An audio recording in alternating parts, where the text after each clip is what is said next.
Here is Van Dieman's Leatherwood Honey. This is a lighter brown that in the writing sample looks like a mocha coffee kind of tone. It is also much lighter in the writing sample than in the swatch.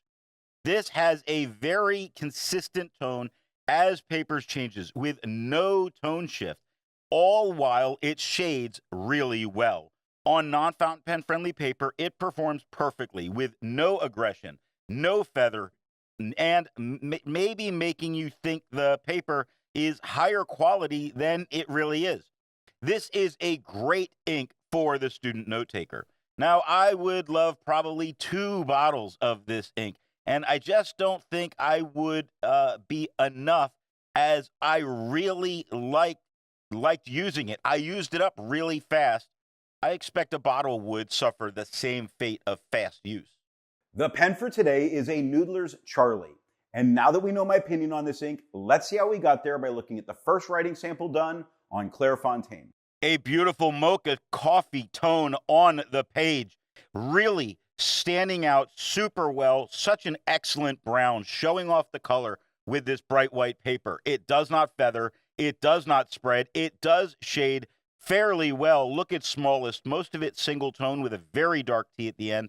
Positive right next to it shows a nice mid-tone P, lighter OSI, darker cross at the T with a lighter IV, dark E at the end. I'm enjoying the tones that I see and how nice this brown looks on the page. Looking at the back of the page, we get no bleeding and no ghosting. Van Dieman's makes more than just this one ink. So let's take a look at a few other inks from Van Dieman's. Here is Van Dieman's Pink Fairy Orchid. Here is Van Dieman's Hailstorm.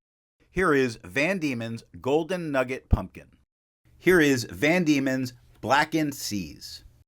The second writing sample is done in a Portage Reporter notebook. Here we get the same tone as the Clairfontaine. It does not feather, does not spread. It does shade about as well as it does on the Clairfontaine. Perhaps not showing as many of the darkest spots that the Clairfontaine did, but the shift between mid and lighter tones is really consistent throughout a lot of what we're seeing here. You see it in note on the second line, where the N at the beginning is a bit darker than the rest of the N.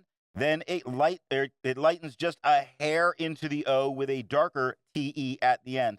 And this is because it is such a very nice brown ink, where because we see a bunch of shifts between kind of a lighter and a lighter mid-tone, just going back and forth, nothing dramatic, just something beautiful to look at. Looking at the back of the page, we get no bleeding and no ghosting. There's a lot to be learned by doing multiple chromatographies. The one on the left is done the way it's supposed to be done. A line of ink is put down to immediately put into water to show the separation of those colors making the ink. Now the one on the right is marked with a D. This is allowed to dry for 10 minutes before it's put into water. The third writing sample is done in a national brand Steno notebook. Here we get the same tone as the Clairfontaine, meaning what we have here is an opaque ink, not being affected by the tone of the paper that's underneath, always holding on to that mocha coffee look. No feather, no spread, very nice shading, just as well as it did on the Clairfontaine. There is no problem with being able to find it. Just look at really any single word, and you are going to see probably 3 shades of this brown. Looking at the back of the page, we get no bleeding and no ghosting.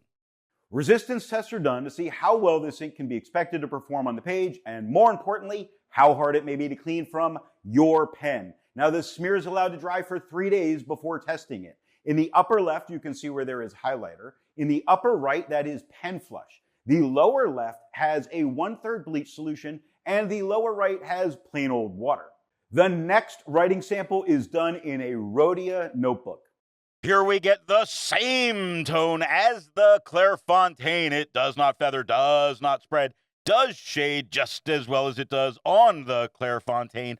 Most importantly at all, when we look at this paper, it stands out against the quad rule with no problems at all, making it easy to use those as your guides while you're writing, but then being able to ignore them after all of this important information has been put down. Looking at the back of the page, no bleeding and no ghosting. With over 1,000 inks reviewed, let's take a look at a few more brown inks. Here is Ackerman Dutch Masters number 4.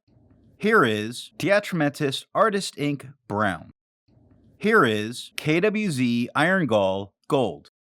Here is Pilot Sukuzi or Horsetail. All of the inks that you just saw have a review here on the channel. Now, the next writing sample is done in a composition lab notebook. Here we get the same tone as the Clairfontaine.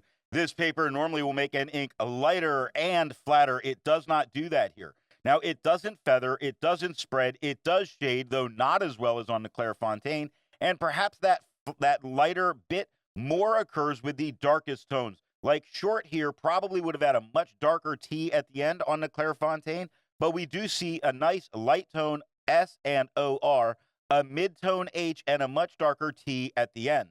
Stands out against the quad rule and really makes those student notes look distinctive.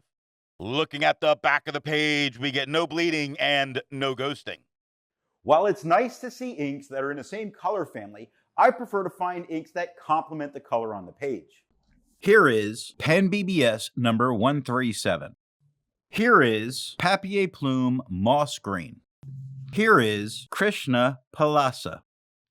Here is Dieman Twilight. The best way you can support this or any channel that you like watching is to alert the retailer of where you saw the product at time of purchase. Now, the last writing sample is done on 20-pound copy paper. Here we get the same tone as the Clairfontaine. Most noticeably, though, what we get is no feathering and no spread. We get shading, not as well as on the Clairfontaine, but it is definitely there. This is really showing itself to be a very strong ink to use if you use copy paper. Looking at the back of the page, no bleeding, no ghosting. You heard that right. This is copy paper with no bleed, no ghost, no aggressive penetration into it. This is an amazing choice for this paper. So what nib and pen do I think are going to give the best writing experience with this ink? The Noodler's Charlie has a wetter flow and gives shading to the Mocha Coffee Brown that is consistent across many papers. Off camera, I tried this in a wet stub, and the shading was just as good, only more pronounced with those thicker lines. The tone was barely darker. This always looks good, so it is easily a dealer's choice. However, the stub really gave it an extra punch on the page. So I go for a stub with any flow pen.